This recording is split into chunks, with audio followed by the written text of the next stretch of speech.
quality today. We've got a Yeah, new it is good microphone and a quality. camera. Yeah. Yeah. He stepped up his game. He actually has a We've better stepped it camera up. now. We've got it. We're on it. We're on it. But Hopefully the lighting doesn't fade. He still needs better lighting, but in time. shut the fuck up. It's not even been 5 minutes. Shut up. Vince, I've managed to do Vince in 10 seconds. I'm proud of myself. Guys, it's a new record for you, baby. Yeah, It's a that new is. record. So quick addressment. But we were going to have the Stephen Floyd podcast on today, but just some technical issues and timings. It wasn't going to happen today, and Stephen has also got himself a booking for a show today actually. So if he's listening, massive good luck to him on that one. That'd Yes. be awesome, and we cannot wait to have you on soon in September. It's coming Yes. then. It's Yes. coming then. Yes, it is coming then. We say it's coming then. We're not going to tell you what day it's coming then, but we know the date. We do know the date. We know we booked in everything for a reschedule, but we are not going to tell you when in September. So We'll just just say expect it it. soon. We'll just say It's soon. It's soon. It's It's soon.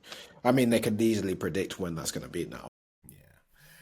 But anyway, in today's episode, it's a bit of a short one today. There's, again, not very much to cover. And Yes, because WWE at the moment is not good. No. Raw SmackDown is not good. No. It's No. Raw's had its- Raw was actually, yeah, Raw is different. Raw made me feel a bit better about itself after last week, or this week's one, which we're going to cover. But SmackDowns, oh my god, man. We're going to get through it though. They're horrible. Well, saying we're going to get through it, it's a great segue. Let's get straight Yes. into it. And let's go into a No, SmackDown. hold on. Before we go on that segue, I just want to announce something. I know weeks on weeks on weeks I said I would wear my Jeff Hardy t-shirt. Yeah, yes, he's in business. So I'm wearing my faded Jeff Hardy t-shirt now. That looks a bit vintage and kind of cool, but if it pulls down at any point and it shows a bit too much neck, it's because it's like a really old t-shirt. And I don't know, it's a really old t-shirt. Yeah, thank you, bro. But on that, yes, let's start this review of SmackDown and Raw. Where do we start? Well, Where do we start? let's kick it off. So, we had a shit SmackDown. That's the way I'm going to know. It's shit. Alexa Bliss versus Piper Niven kicking off the show. What did we expect from this? Alexa Bliss win. Yeah, What did we get from there you this? go. And what happened? Alexa Bliss won. Piper Niven controlled the entire match. Alexa Bliss with the old Triple H roll-up of doom to take the pinfall win there. Again, doesn't shock me. Apparently it's set up a match for tonight, SmackDown, with Charlotte taking on Piper Niven this week. Everyone's taking on Piper Niven. Everyone is, man. What is a Piper Niven? I don't know. Why You is tell she me. getting a push? Fuck knows, but you can tell I'm not happy about it, SmackDown, man. You can No, tell. I think we're gonna get into it later. We're gonna have a whole discussion about it later. Yeah, but But for now, we'll well, hold for on now to we'll it. carry on. Yeah, we'll hold on song. But yeah, then we're swiftly moving on to the next match. Unless you have something to say about that match, of course. Absolutely not, mate. You pretty much said everything I needed to Wonderful. say. Great. Yeah. With out of the 4 matches we had on SmackDown that Friday night, there was 3 of them were tag team matches. Shock horror. Fraxium versus Mello Don't Miz was the first one, with Mello Don't Miz picking up the win here, which has a bit of storyline going to it, because Carmelo Hayes was about to wrap up the win for this team, but the Miz had other plans. I love the little finish. She was kind of like, it's like, yo, top ropes. bro, what? Like, bro, just a Brilliant. Sick. brilliant. Yeah, he was Great. like, bro, what are you doing? Miz was like, come on, like we won, like we won. And he did it. I'm not opposed to a Carmelo Hayes and Miz storyline. That'd be quite good. Yeah. I'm all for it, to be honest with you. It gives Carmelo something to do. I'm The hoping Miz that obviously. maybe the Miz there is he gives him that and puts him over, and then Mello finally goes on this long awaited push. How long? That push is never coming, my guy. Right. Never coming, my guy. When was this man the number 1 pick? That was 2-3 years ago now. I think it was 2 years ago. I think it was 2 years ago from NXT when he came up, and I love. You know what kind of killed his career a little bit? He's not dead. His career's not dead. It could be rejuvenated. But you know what did help? Was that promo with LA Knight? Yeah, LA Knight cooked him. Yeah, it cooked him. Because You remember the promo about I was like the number. He said it completely wrong. you Yeah, cooked him. this guy, not me. Yeah, cooked him. Right, you can't step into the ring with LA Knight and not expect to be finished. Yeah, Yeah, yeah, yeah. But yeah, anyway, you know what, it wasn't. You know what, I'd say it was one of the better matches out of the four. Yeah, it was one of the better matches out of the four, I thought. Yeah. But then we had our second tag team match of the night, which was Street Profits versus DIY. Also, one that was announced the week before, so there was no surprise in the match. But no, I'll get onto that when we go on to onto the SmackDown rant. But no, it was an exciting match. Street Profits always relatively quite exciting. I feel like DIY are losing their momentum a bit, but yeah, they're coming a bit job of it. But so Motor City Machine Guns. Yeah, there's like, the old guys are paying the trout, like paving the way for the younger guys, younger tag teams now, which is fair. But yeah, I mean somebody's got to be under and over at some points, don't they? So hey ho. But yeah, relatively meh. And already at the main event, look at that! Wow, how good was? Well, Street Profits won, by the way. Yeah, sorry, Street Profits did win, which I mean they're always winning. Yeah, I expect them always to win in a tag team match like that. The only people I don't expect them to be are the White Six. Apart from that, I don't expect to be everyone else. But like, I'm happy with like the White Six winning most of their thing. I mean, we were calling for it for ages, but like keeping Street Profits at the top of that chain a little bit is I'm happy with that because they deserve to be at the top of that chain. Yeah, 100%. Yeah. But then again, speaking of tag match, we had a triple threat tag match to finish this stinker. It felt like, is it me that it felt like a lot of segments in the show? Oh, bro, I want to rant now, but we just haven't got the time to do it now because that's a discussion topic. And it's like so much part of the segments of the show were just held up, and then you get the matches, and the matches are not the quality that you wanted. No. But this was one that was okay. Yeah. Right. It was, yeah. I guess the main event, you know, I didn't mind it because of the big names in it, but bro, jobbers such as Jeff Cobb, Tonga Loa, like fucking Jobber Central, man. But them two team with Solo to take on Jacob, Fatu, Jimmy Uso, and Sammy Uso. I'm sorry, there was only one team winning this as well. There was only one team winning this. If they had those Jacob, Sammy, and Jimmy lose this match, I think a TV remote would have gone through the screen. I would have been raging, be like, "You're giving me this, really? This is what we're going to end on." But it was exciting. It was okay. Yeah, it was. I'm never going to be against a 6-man tag match with some big names in there. But overall, SmackDown out of 10. We watched this a bit together, didn't we? Yes, we did. So we did watch this a bit. No, we watched all of it. No? Yeah, we watched all. Yeah, Jesus Christ. Yeah, that shows you. So I went over to his, we watched it, and yeah, it's a 5.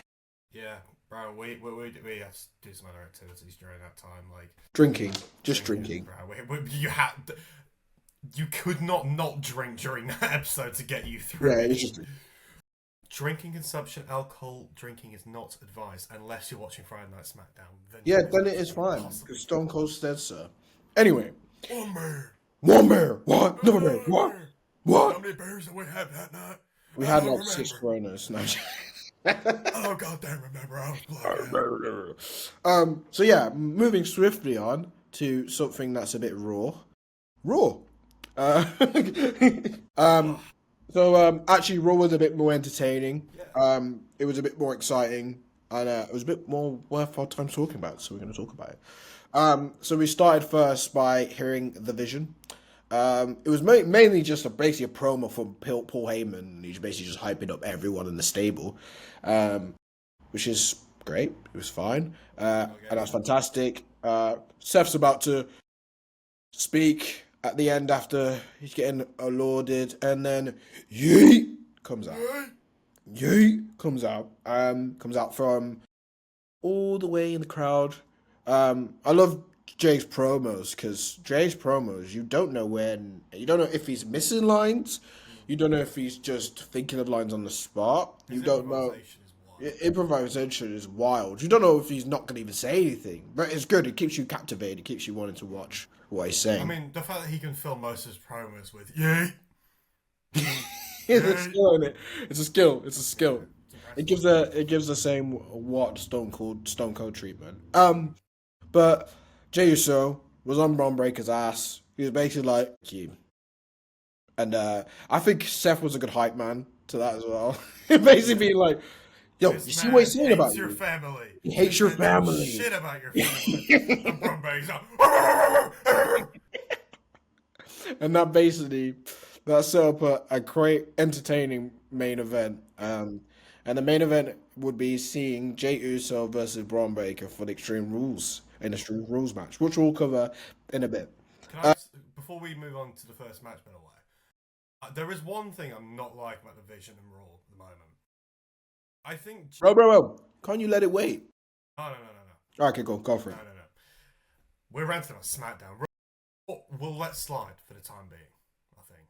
Yeah, because I can get why Raw is still decent. Yeah, It's still Raw was decent. watchable. But I think it's now, if I'm correct to say my math is right, Steiner math. Steiner math, yeah, that for the past 4 Raws in a row, the Vision have opened every single one. Come on, man. Give us something different. I saw a lot of people, and we'll get on to it a bit, but I wanted Naomi to open the show as to reasons why. You probably already know, but we'll get on to that. But which I would have thought that'd be a great opening segment. Let her open the show, have a moment for what the reason was. But no. We got the Vision, we got the Sheila Fowler, we got... And that's what we got. But hey, Yeah, it has been a lot overload since SummerSlam. We're just getting spoiled with the Visioner here. The Vision. Which, again, the best example of a faction that was dominant and they were dominant, but you didn't see them first all the time was Evolution. Evolution back in the day, they weren't first all the time. Don't get me wrong, they were on a lot, but 4 weeks in a row, tell you what, they were not on 4 weeks in a row just like that. And even if it was people from Evolution, it would be Triple H doing a promo on someone else that he wants to wrestle, not just a kind of meh. This is Braun Breaker. This is Bronson Reed. This is the Visionary. Don't fuck with us. Every promo. It's getting a bit tedious. Which is a shame because Seth and Paul Heyman are some of the goats of promo. So. Yeah, 100 million%. But I think it's just, again, I think it's the season. I'm not going to get too hard on Raw, as you said. I think it's the season. I think that because there's not actually much. There's a dry spell, as I've said many times in the podcast. There's this dry spell between draft. Fucking draft. We need one. We do need a draft, but there's always a dry spell between September till November where there's not much going on. And what helps is when it actually gets to November and it's all over and we get Survivor Series, or when they're building up for Survivor Series matches in October. But August, after SummerSlam, August, September, and then the first bit of October is so dry. It's so dry. Everyone goes on their summer holidays. That's what I feel like. Creative go on the summer holidays. Oh, 100%. Yeah. 100%. So yeah, the next match was the first match of the night was Raquel Rodriguez versus Io Sky. Very good match. I love Io Sky. I think Io Sky is such a good wrestler. She's such a good wrestler. She really does show off the women's division really well, and she won. Which of course, there was the Roxanne Perez interruptions because Roxanne Perez did come out with Raquel Rodriguez.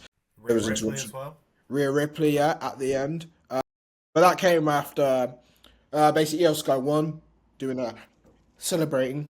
Then Roxanne came in, tried to destroy the fuck out of her, and then Rhea came out. Didn't work. And, I feel like that's setting something up probably for the Raw coming up where we're going to see a tag team match. Well, they had a cool. I say cool. I'm going to rant. They had a bit. This is a very pissed off podcast. Jesus Christ. Yeah. Understandable though. Understandable. You did this to us. So, Kairi Sane. Okay. In her promo with not Primer, but like backstage segment. Well, they're Buka Warriors when before AI Sky went out. And they were arguing with Rhea Ripley. Mate, genuinely, I had to mute the TV. Bro, Kairi Sane, she was like trying to be angry I don't know, to Rhea Ripley. And it sounded like a toddler trying to say its first words. Okay. I know. Go on. I know you're gonna say it, which is fine. I understand that, and I'm completely understanding that. Obviously, English is not their first language. Not easy. If you told me to argue in Spanish, it probably wouldn't be too great. Or if you asked me to argue in Japanese, like it wouldn't be great. But like, I don't know. It seemed like if I was going to do it in Japanese, it wouldn't be so full. It felt really, really, really, really, really forced, and it was just a bit like, oh, no. Hey, maybe I'm just being a bit of a bitch, but. Or maybe a mark, but it's fine. Mark in some forms, yes. Yeah. But no, we are very angry in this podcast today. We need to calm down. Yeah. The next match was Penta versus Xavier Woods. Weird little match to see both of them first against each other. Michael Cole, mate. Ever, but those two, No, Michael Cole went. He was like, "Oh, this is the first matchup." He loves to throw that in when someone's not wrestled or people haven't wrestled each other. No surprise he won. No. Penta won. Yeah. Woods been jobbed out. I'm not really happy about the downfall of Penta from WrestleMania to where we are now. Like what? How many months have been? 5 months now, something like that. For me, the best thing they can do with Penta now. They have dropped the gas on him a little bit. He had that feud with Bron Breakker. The best thing you can do for now, let this AJ Dom feud finish. Let him feud with Dom. Helps AAA. God, can you imagine Penta and Dom on AAA? Helps something like for an event in AAA. It's hyped up. Like I say, like I've obviously Dom's versing. El Vikingo? Yes. For the Mega Championship. The next. It's not Triple Mania. Triple Mania just happened, but the next AAA event basically. Just give Dom the title. Did you watch Triple Mania? Go! Sorry, I'm thinking of Omos. Right, that was good. I enjoyed it. However, I'm gonna have a little rant. They post the start times of 1 a.m. UK on all of their graphics across the Espanol ones, the English ones, every single platform. Tell me what I've sat there at 1 a.m. Got my snacks, got a beer. Yeah, it didn't start straight away. It didn't start straight away. It wasn't 1, it was 2. And I was like, well, bloody hell, my good sir, I'm not staying up and watching this. Yeah, you got the viewers early on though. Again, it looks good for their figures. It does, yeah. But it was good. I'm trying to go on. So I was going to say I enjoyed AAA. I think it was good. Yeah. That almost Microman moment. That was funnier in Spanish commentary than English. It was so funny in Spanish commentary. Book it. No. Book it. I want to see it. I want to see Omos versus Microman at WrestleMania. So funny, man. It was so funny. But yeah, I think. Really, Dom should win the Mega Championship. And I can see a Penta Dom feud would look really good. Yeah, I do think they're going to have Dom win the AAA Mega Championship when he has his rematch against El Vikingo. Simply just because the backlash that AAA got, WWE got for it. Because first of all, nobody in AAA wants to see Vikingo with that championship because... And for some reason, and I won't get it, they're still all huge Del Rio fans. Huge. Yeah.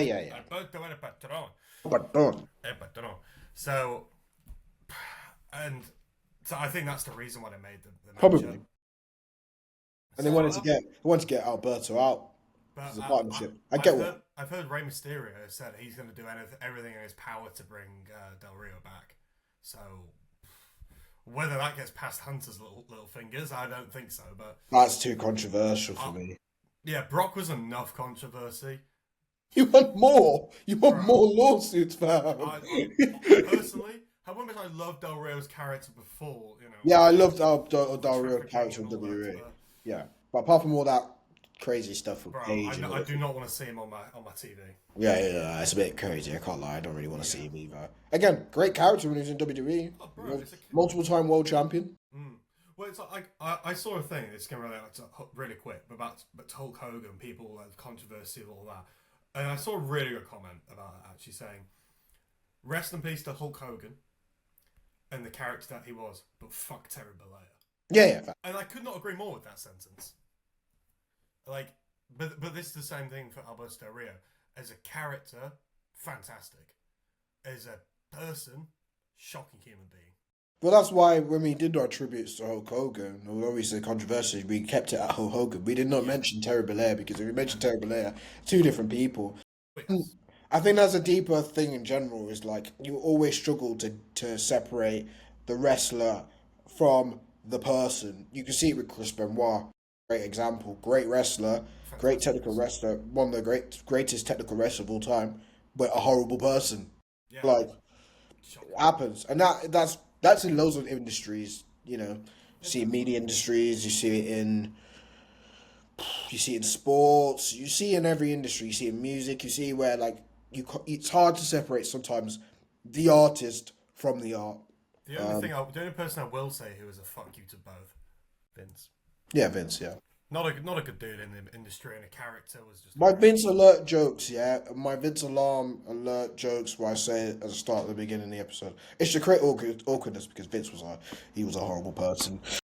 You just trying to Really say horrible it's person. Really horrible person. Yeah. Yeah.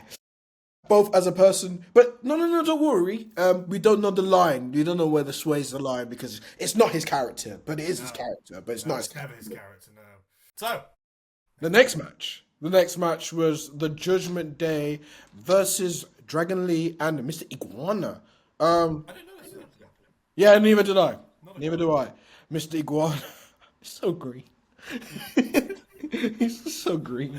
He's so green. He's so green. Yeah. Green bean, flash. Cash. Yeah, he It's yeah. my reacts. By react. So yeah, Judgment Day won by pinfall. No surprise there. No. No, I did not see. I mean, Jobber Lee was not getting a winner. Mr. Iguana, I think he's great for sales. So WWE going to have him on there. Jobber Lee. The champions weren't losing. Jobber Lee. But the champions weren't losing to Dragon Lee and Mr. Iguana, no. So no surprise there. I think we can move swiftly on after that.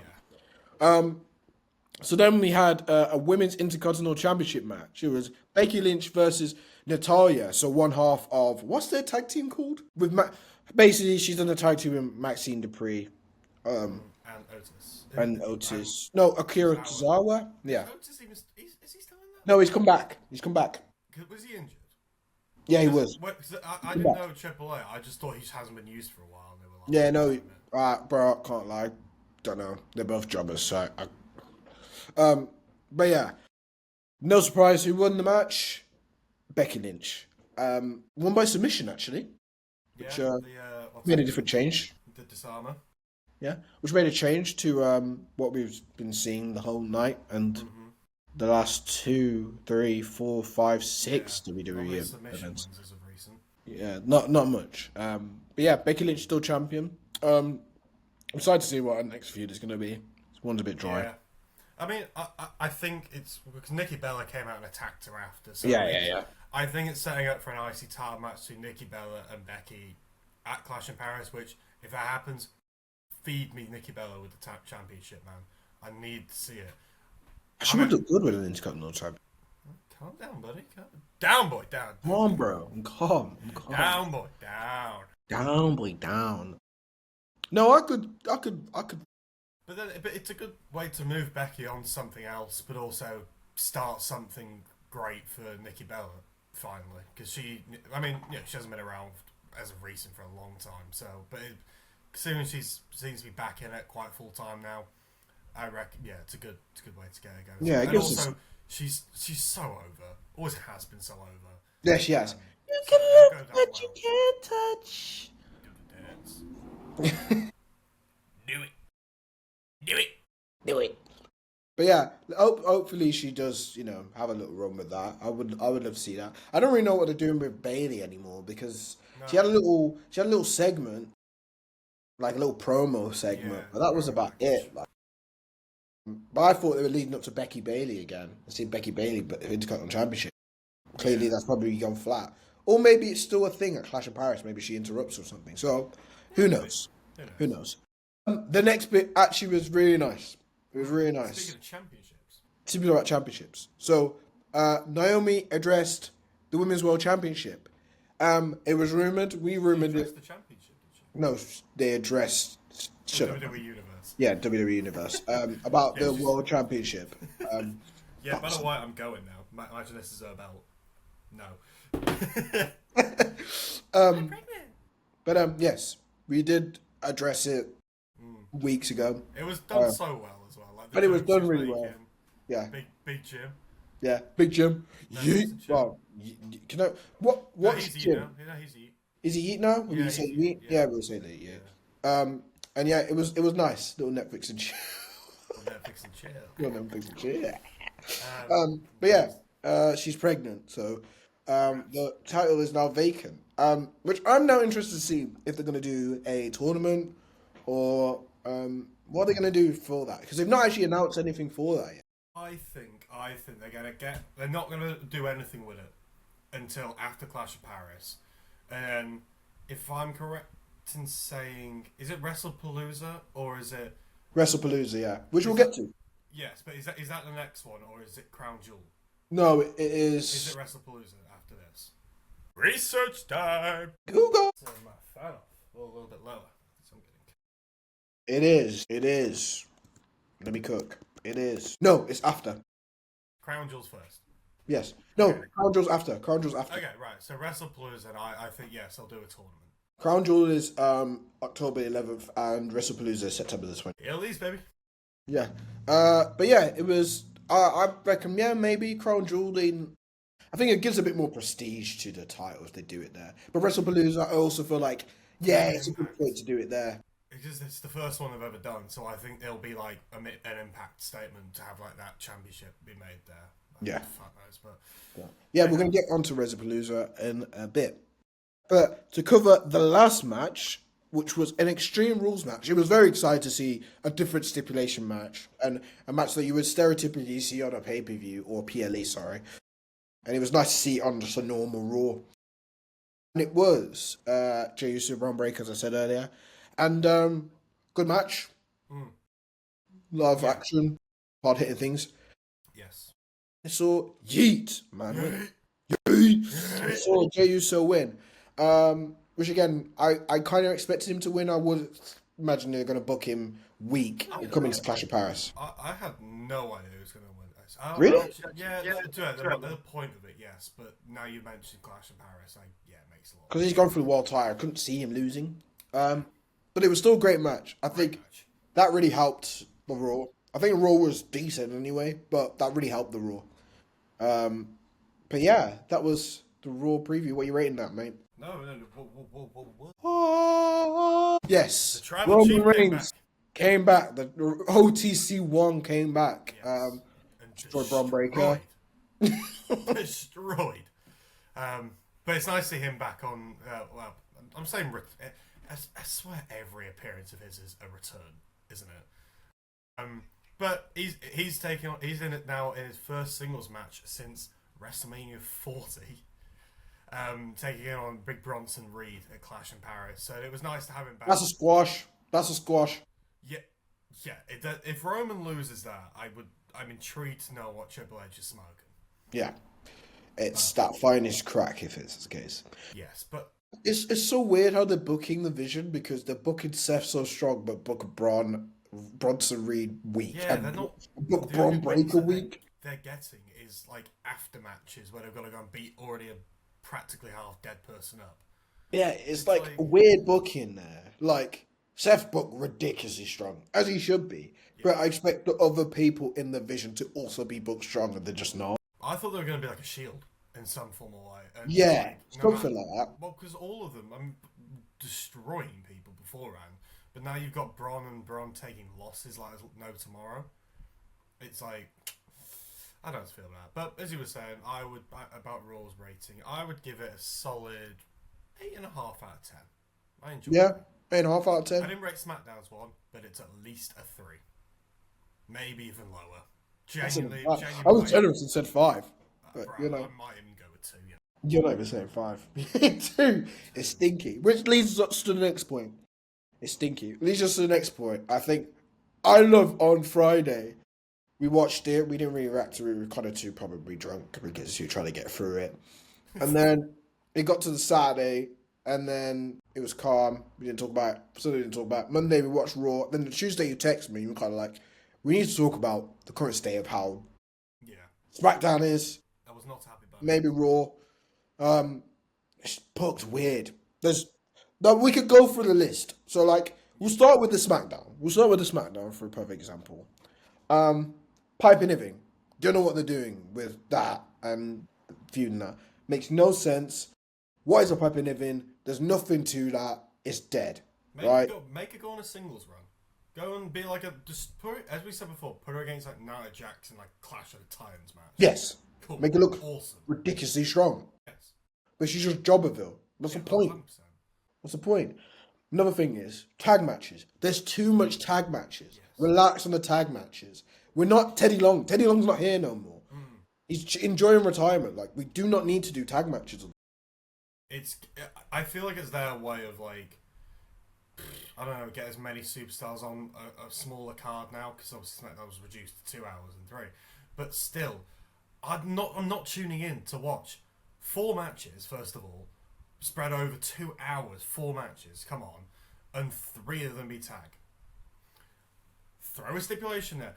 I don't know, I don't even know this, but like anything but tag matches.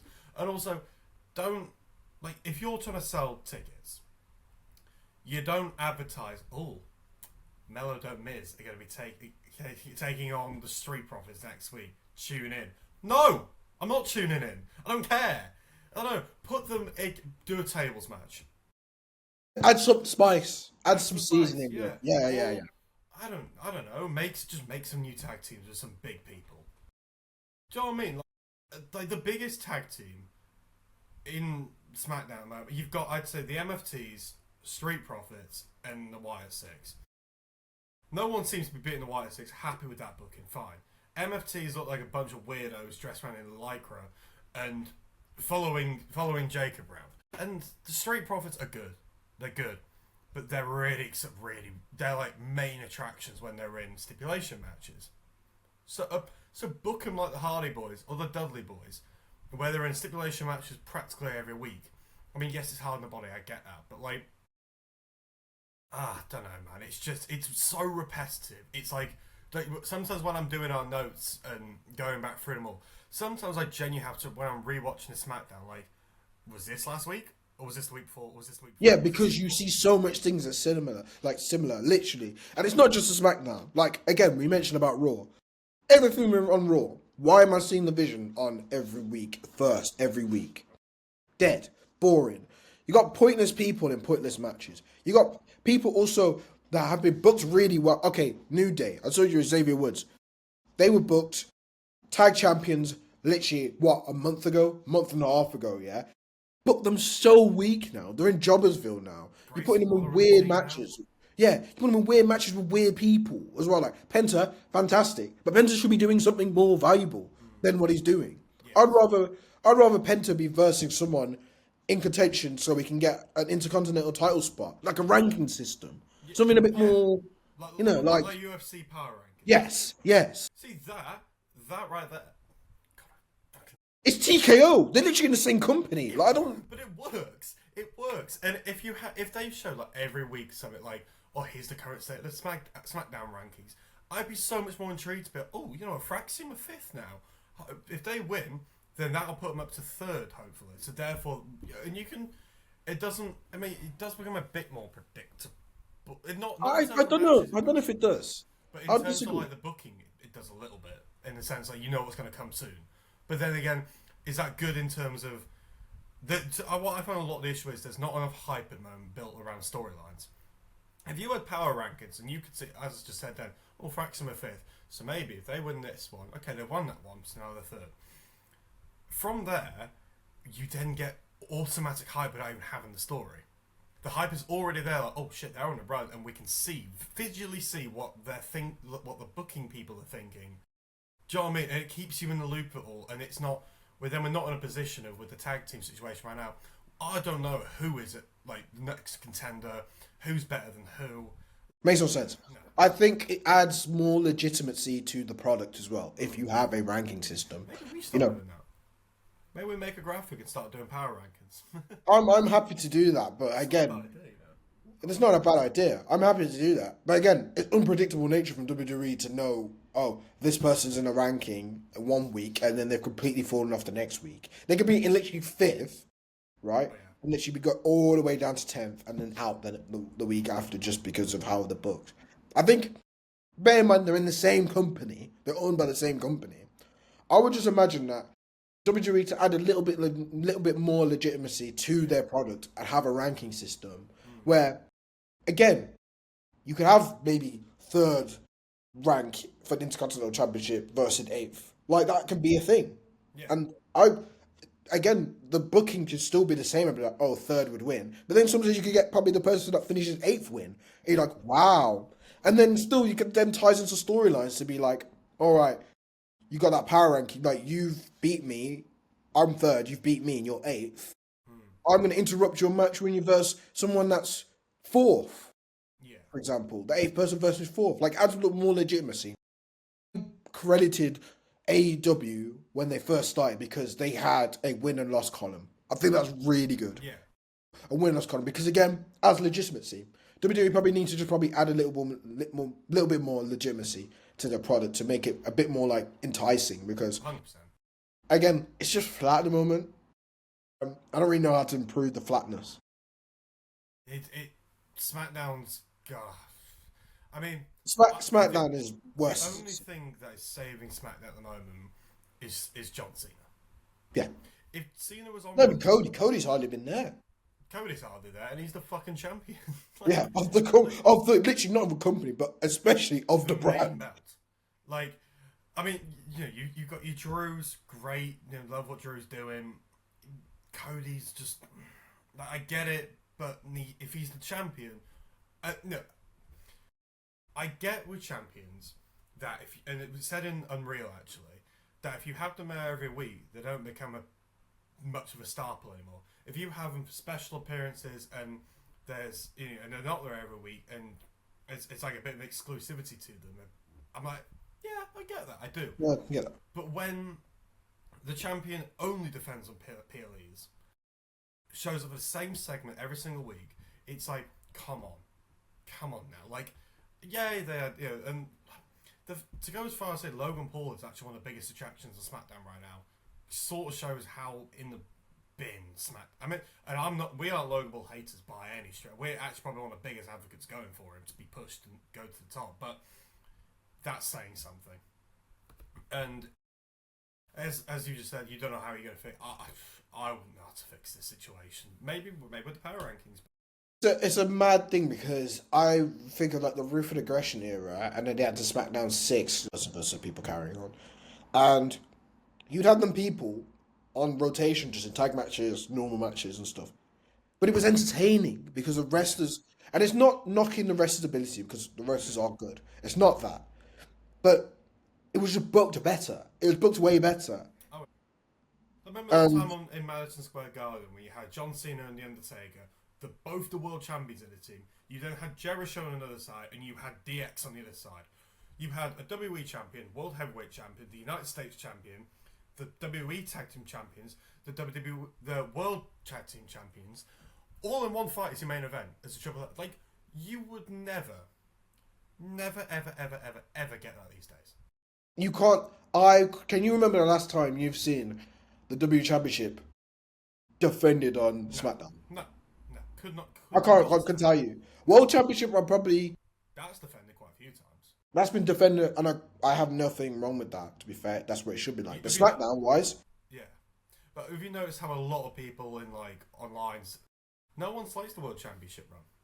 Everybody slates the WWE Championship run. Yeah, because it's the top title, and it's not being treated like a top title. Shock horror. What brand is that belt tied to? SmackDown! Yay! So, I'm like, why not? Just for once. Like, let's off the dome. If you did, I don't know, let's put together like five fights, and you did Alexa Bliss versus Nikki Bella. Okay, watching it. Next one, you had a Fatal 4-Way Tag Team match. Okay, watching it. The next one, you had Jacob Fatu versus Tala Tonga. Okay, I'm probably going to watch that. And then you had, I don't know, like, Solo versus Drew versus...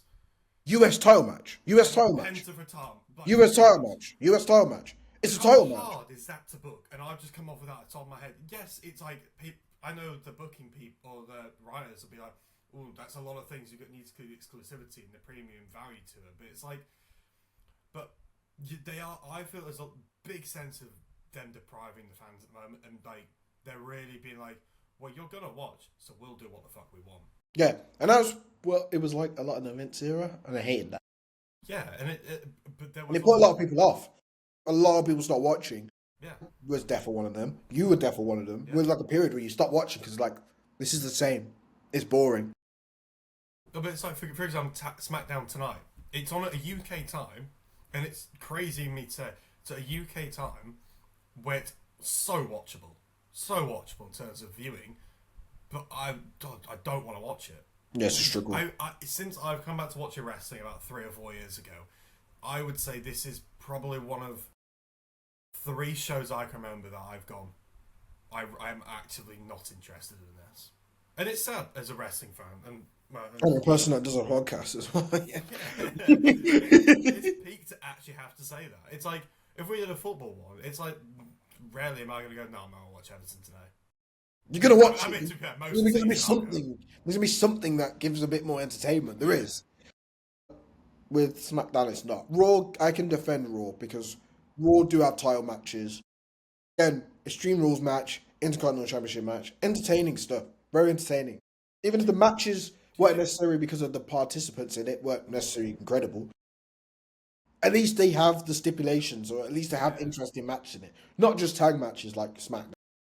Do you think maybe SmackDown will like go on to a bit of a plateau until they get Brock back? Because Brock is slated for the 12th and the 19th of September. But then when you've got a show with a full-out of Clash in Paris, you've got Drew, Cody, Cena, Brock.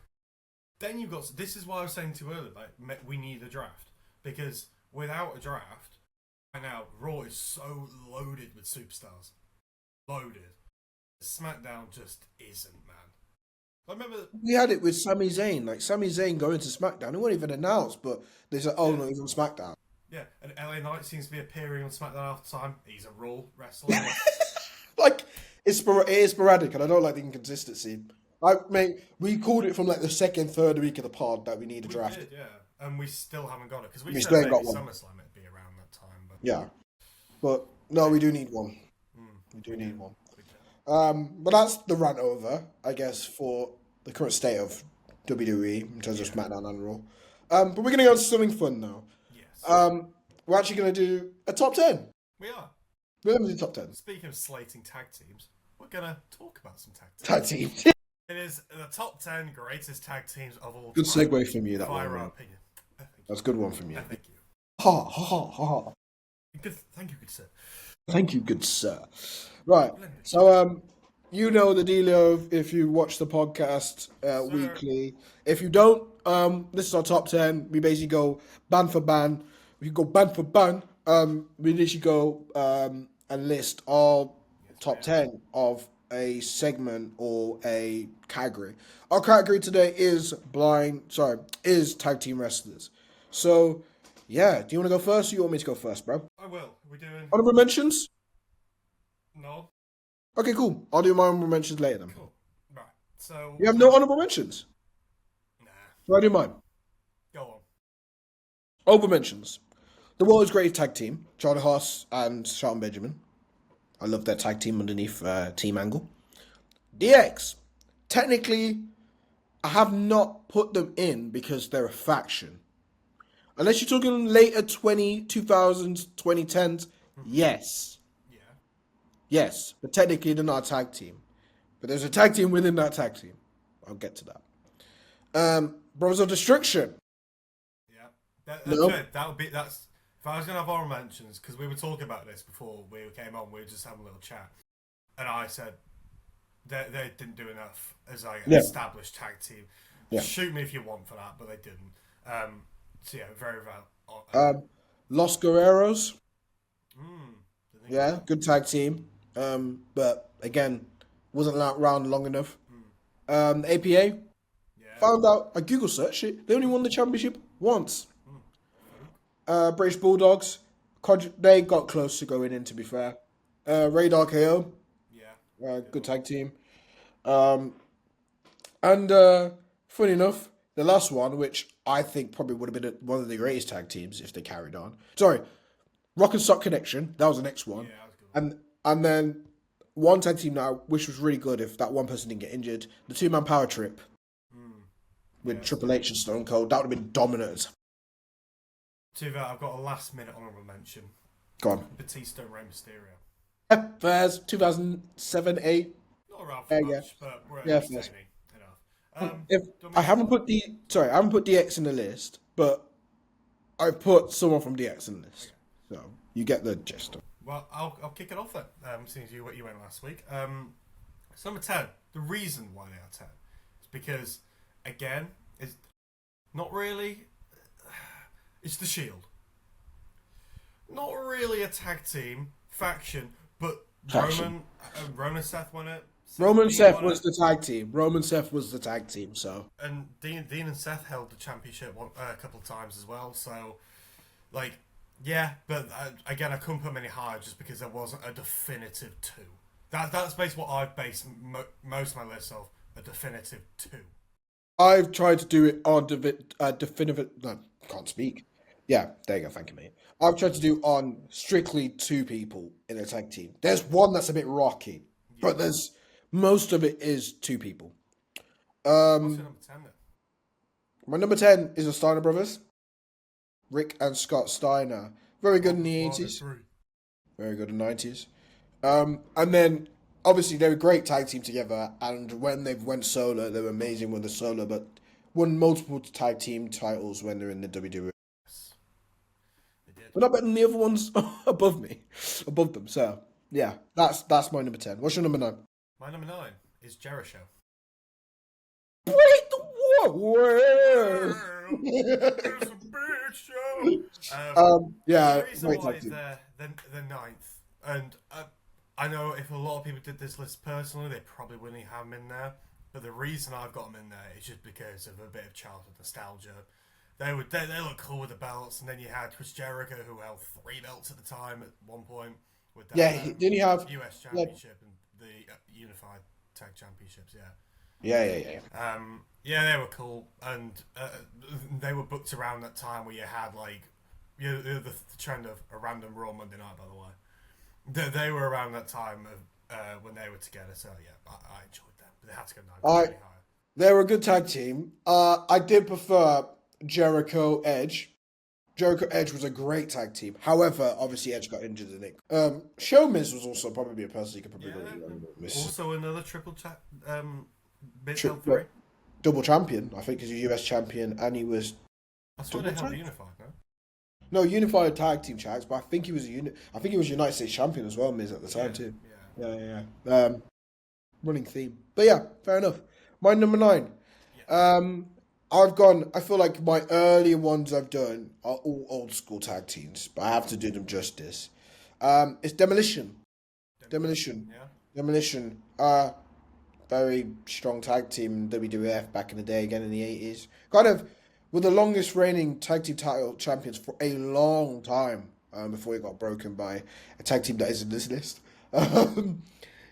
Demolition was really a trailblazers for the WWF and the tag team division. Quebecers could have been on this list as well, honorable mentions, but I haven't put them on there. Another Yeah, one.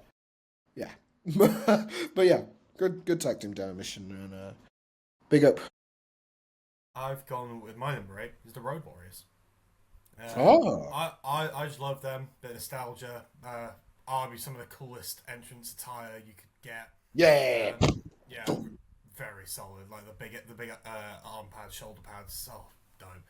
Great entrance music. And just as you said, pioneers back in the day. But yeah, I'll let you move. I'll let you have tell us your number 8. So this is the controversial one. This is one I think is controversial that can technically be counted as a faction. But I'm going to count it as a tag team because I think two people specifically held it together. It's the Hart Foundation. They're my number 7. So is that your number 7? Yeah.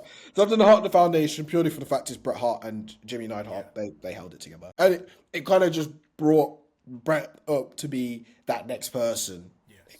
After that step, it was that. Pretty much. Really solidified the Hearts as a dynasty. A dynasty. The foundation of dynasty in WWE, WWF history, and wrestling history in general. So, yeah, big up, Bret. I'll let you do your number 7, mate. Well, my number 7 is Didn't you know? Didn't you know? This is what I said earlier. I could have picked DX, so I could have picked Triple H and Shawn Michaels. Triple H, Shawn Michaels was on cover on 2009 WWE SmackDown vs. Raw. Knowledge. They're a very big tag team. If I had to probably put one tag team in this list, I've not put in it'd be DX. It would be DX. But I also have members of DX, which were the New Age Outlaws. And if I had to say in terms of popularity at the time, if I'd say popularity at the time, and as a tag team, it's them. It's them over Triple H and Shawn Michaels. So that's why I've put them 7. Didn't you know? Dr. J. And also the Smoking Hot Billy Gunn. That's 7. Yeah, but what's your number 6, bro? Uso! Jimmy and Jey Uso, the Usos, obviously been around for an extremely long time now. Really dominant back in the day, still were dominant up to about 3-4 years ago. Got some of those promos when they really made them stable for themselves during the Bloodline. Yeah, they were really good during the Bloodline in that era. Damn. So I actually sort of want to switch my 6 and 5 now, but I've locked them in. They were written, so I can't change it now. But well, enough. My number 5 was the Usos. Is it? Yeah, it was the Usos. It was the Usos. Usos. It would have to be just purely for their run. They've been in WWE for so long. Stuff like that. But my number 6 first was the Road Warriors. The Road Warriors. Yeah. At number 6. Same reasons as you. They were great until they brought Heidenreich in. Fuck Heidenreich. In early 2000s. Weird era that is. But yeah, Road Warriors again, pioneers. But again, at number 5, I did the Usos. For being in the company for a long time. And now I'm glad to see Jay getting his just desserts. I'm glad to see that Jimmy is now going to be Netflix and chilling a bit more. So yeah, good tag team. A lot of good memories. And I think they're second most reigning tag team champions. I might be wrong. I might be wrong, but that's where I'm putting them. But what's your number 5? My number 5 is D-Generation X, my friend, and I have gone with Triple H and Shawn. Yeah, that's fair. I love their run, like for nostalgia reasons, back in from 08 to. Yeah, 06, 07, 08, 09, 10, 11. 10, 11. Yeah, they were so good. I love them. So, need I say more about how iconic DX are? If you don't know DX, get to know DX. Yeah, DX faction wise. Funny enough, they weren't in my. I didn't put them in. No, did I put them in the faction? Did I? Bro, I got memory loss, man. But yeah. I'm before you. But my number 4. Yes. My number 4. So before you go, I've got a feeling these 4 could quite possibly be all. They could all interchange. I think all the four could interchange, and I think it'd be acceptable if they did interchange. Yeah. And I wouldn't be mad if you put who I've got a 1 at 4, or who I've got a 2-1, or who I have a 3-1. I wouldn't have any objection to that really. Yeah. Number 4, I put Edge and Christian. Pioneers TLC match. Yeah. Very, very good. 7-time tag team champions. I think. And not just tag team champions in WWE either. But not just tag team champions in WWE, yeah. Very good tag team. And the nice story of, obviously, them literally being childhood friends. Yeah, I thought they were brothers. Oh, I got that wrong. No, they were brothers. Brothers in kayfabe. Brothers, yeah. They were brothers. And they got framed as brothers in the Attitude Era. Obviously, they're just basically really good friends and have been together all. Great chemistry. And they've been together pretty much almost all their career. And even times where they've gone separate, they've always come back. And if you watch AEW right now, they have come back together in a way. Yeah, Edge and Christian, iconic tag team. Loved them both as single stars as well. So, well, I'll give you my number 4. I won't give you my number 3 because my number 3 is Edge and Christian. But my number 4 is the Dudley Boys. And my number 3 is Team 3D. Nice. Great. Love it. Need I say, we want tables! Great tag team. You put it all on the line for the fans. Yeah, just iconic as ever. Everybody knows who the Dudley Boys are. And quite frankly, they probably started the most annoying trend in WWE of, we want tables. My number 3 obviously is Team 3D, Dudley Boys, whatever you want to call it. Their run as just a tag team is crazy. I think 90s ECW, WWF when they came, TNA, IWGP, they've done it all. There was a point in TNA when they had all tag team titles. Yeah. I don't know if you remember, but they had an abundance of tag team titles. Yeah, it's going to be nice to see them in their final match against the Hardy Boys. Yes, I'm a bit of a mark towards Bubba after watching a bit of LFG. I think he's really harsh. Why, you think he's a really harsh guy? I think just sometimes he can be a bit full of himself for the stuff he gives out, if that makes sense. But who am I to talk? I'm not the one in the ring. So, he's a pioneer though. Pioneer type PLC. Yeah. Also had a good TNA run as a world champion as well. He was a main star. Didn't they make a was it 2014? 2014-15 they made a return to WWE, yeah. Yeah. Royal Rumble return, I believe. Yeah. So yeah, Team 3D is third. But it comes down to our first and second, bro. It does. My number 2 is The New Day. My number 2, The New Day. Yes, number 1, Hardy Boys. I can't wear the top and not make them number 1. Yeah, man. I mean, I think those two are. I think used to be about Hardy Boys. Now it's all about New Day. I think. Yeah, go for the New Day. Go, mate. New Day. Yeah, as WWE put them, the greatest tag team of all time. Not in our opinion, as you can clearly hear or see, wherever you're watching on Spotify and YouTube out now. Nice. But yeah, I mean, God, they've won so many titles, so many world titles between. I don't know, 2 or 3. Oh, I think Xavier Woods is the only one that's not. Yeah, he didn't. I mean, he was never going to win, was he? But IC titles, United States titles. I swear they won a Money in the Bank of some form. Was it Kofi? It wasn't Kofi, was it? I don't know. I might have seen a graphic and got that wrong. Yeah. Either way, they won everything, ran the show. In terms of how over they were with the fans, Jesus Christ. And yeah, I mean, they've been a bit lackluster recently ever since losing at E, but hey, that's why they're second and not first. Why are the Hardy Boys first, D? Please. Hardy Boys are first because if anyone probably, again, you can probably disagree. I said that top 4, you can probably disagree. But for me, again, I'm probably biased. Jeff Hardy's probably one of my favourite wrestlers of all time. Yeah. Bigger than Obama, 2008. But they have wrestled in the 80s, 90s, 2000s, 2010s, 2020s now. And they've always been active. I'm not saying that time with them always been active. They've been in pretty much... Yeah. They've been in every company you could think of. Generally every company. Apart from ECW, I think, probably. Don't think I'm in ECW. Well, technically, yes, they were in ECW in a way. Matt was in ECW, but it was WWE Yes. ECW. Yeah. So, but I've never, for what they've done to an industry and what they've done for fans, and I have no words for them really. They're the goats. They're the goats. They're the goats for me. All great all the time. You could talk about moments. Again, Pioneer's a TLC match. Won pretty much every tag team title in every major promotion you could think of. Um, Again, Jeff putting his body on the line. Matt putting his body on the line. And you know what's even better is there was always that moment where he was like, "Oh, Jeff's always bigger than Matt." But there was a period where Matt was bigger than Jeff, Yeah. and Jeff was going on his tail basically of Matt. They're great wrestlers. They'll be in the Hall of Fame one day.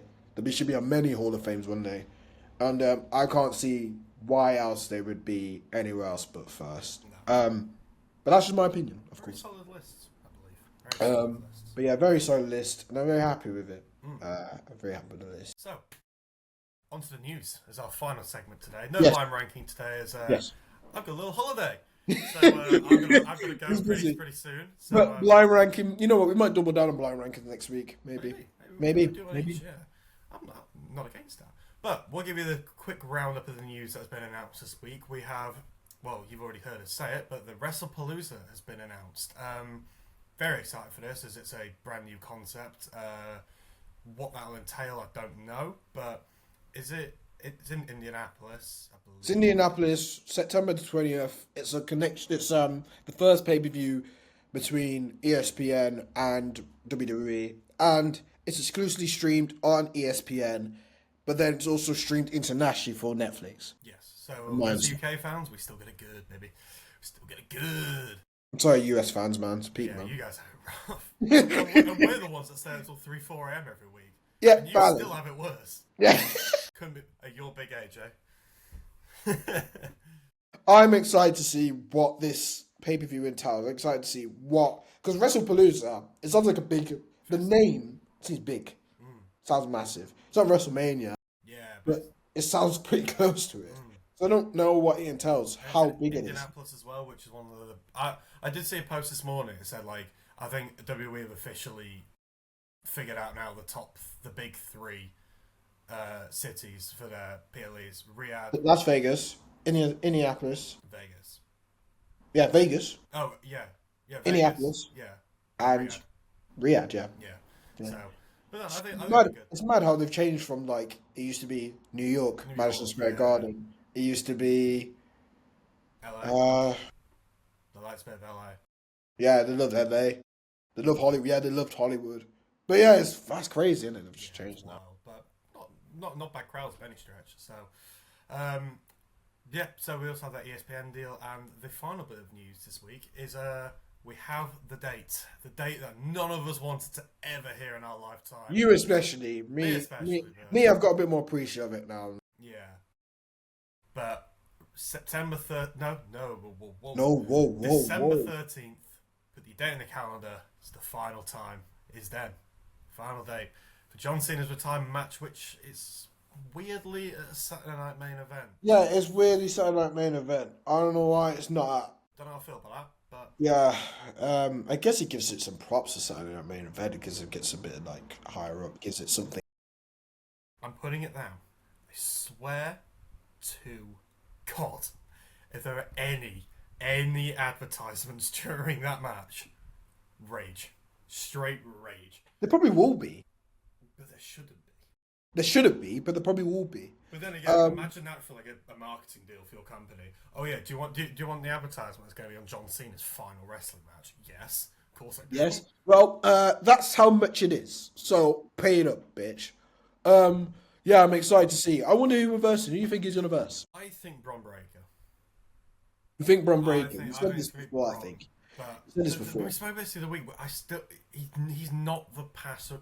He's not the torch that. He's not. Fucking hell. He's not the guy wrestler to that pass the torch torch to. Yes, he should, because he's not like Cena.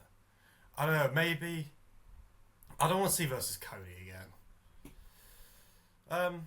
Let's be honest though. I've seen Let's a be lot of honest. people saying because WWE have signed a major AEW star apparently. I think it's Edge. Who- I think Edge. I think it's Edge. It I has think been it's said Edge. that and confirmed that it's somebody Cena hasn't wrestled over 10 years, so it could genuinely well be Edge. And if I it's think it Edge, is Edge. cinema.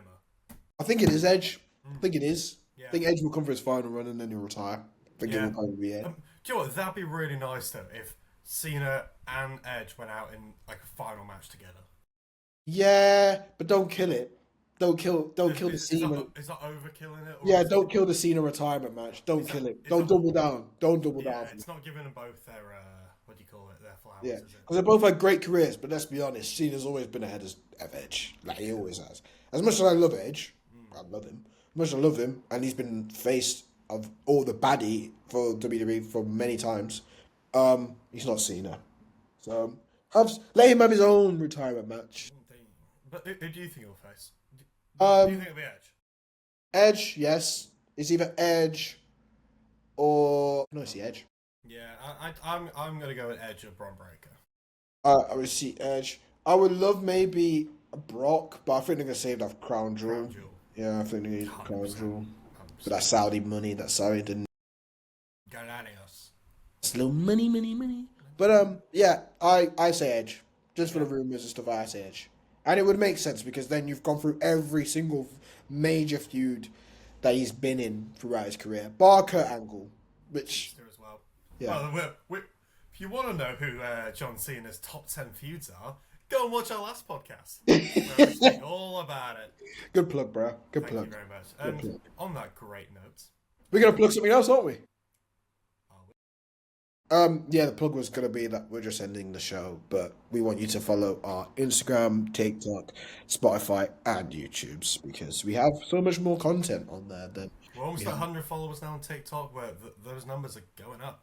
Yeah, they're going. They are going up. I'm a bit proud of ourselves. We've done really well. Thank you for all of your support as always, guys. Yeah. But thank you. We will be seeing you next week. We will be. And yeah. Yeah. What? What? What? Bye. Bye bye.